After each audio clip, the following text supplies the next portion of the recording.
Day 18. 3 stories broke in the last 24 hours that each, individually, would dominate the news cycle on any normal day. They all happened on the same day. Iran's most powerful surviving official is dead. The director of America's National Counterterrorism Center just resigned, and his reason for leaving is a direct challenge to the justification for this entire war. And the United Arab Emirates closed its airspace completely, the first full airspace shutdown in the country's history, as Iranian missiles and drones came in overnight. 3 stories, 13 minutes, let's go. 0:45 to 4:30. Ali Larijani is dead. Israel struck him overnight on March 17th. Iran's own Supreme National Security Council confirmed his death hours later. He was 67 years old. He was the secretary of Iran's Supreme National Security Council, the most powerful security position left standing in Iran after Supreme Leader Ali Khamenei was killed on February 28th. To understand why this matters, you need to understand who Larijani actually was. He was not a hardliner in the traditional mold. He held a doctorate in Western philosophy from the University of Tehran. His thesis was on Immanuel Kant. He spoke the language of diplomacy. He had negotiated Iran's nuclear file with the West. He had served as Speaker of Parliament for over a decade.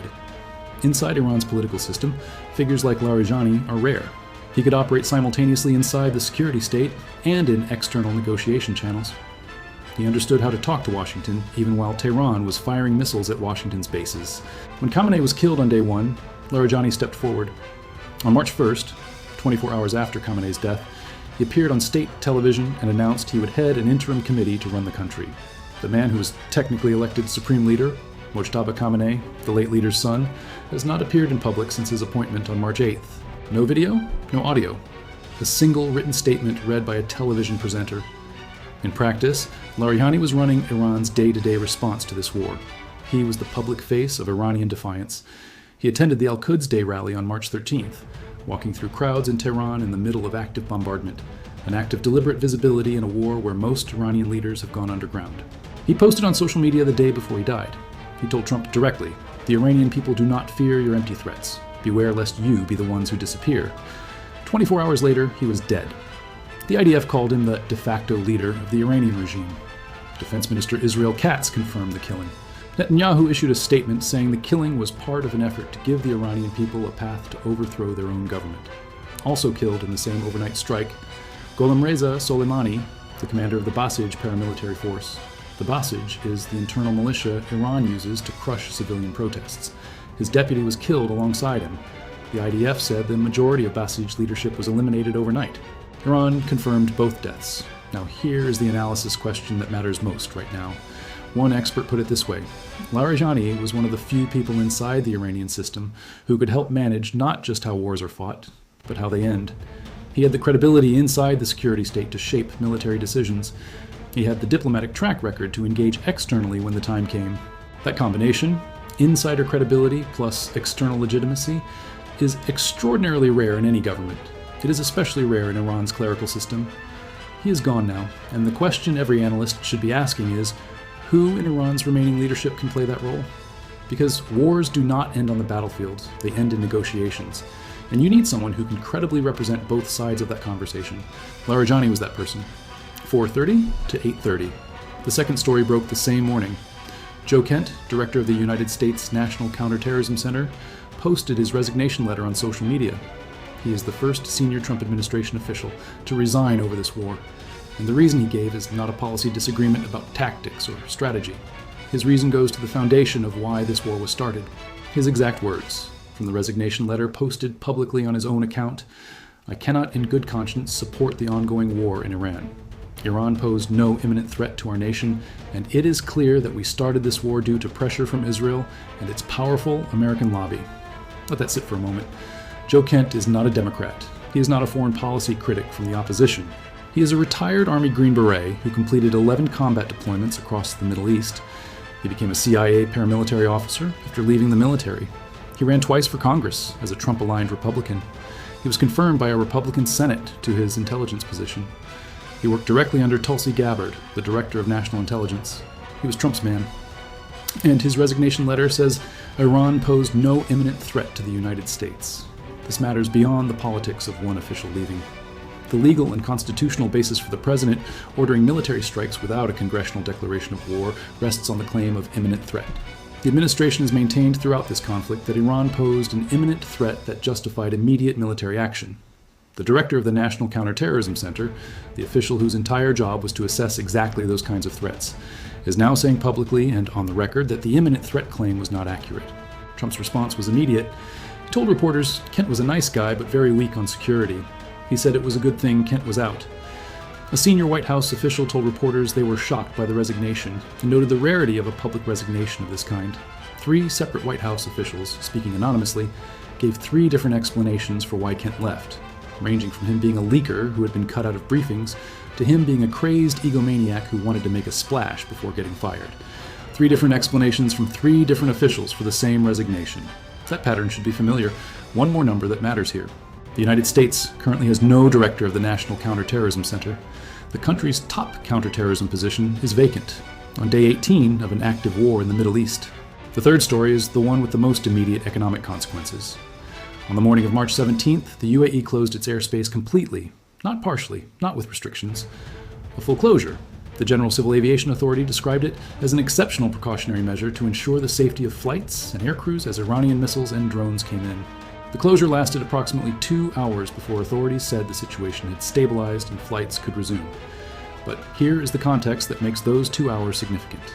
Dubai International Airport is the busiest international airport on Earth by passenger volume. More than 90 million passengers passed through it in a single year before this war began. Aviation is responsible for at least 27% of Dubai's total GDP. The economic contribution is over $37 billion per year.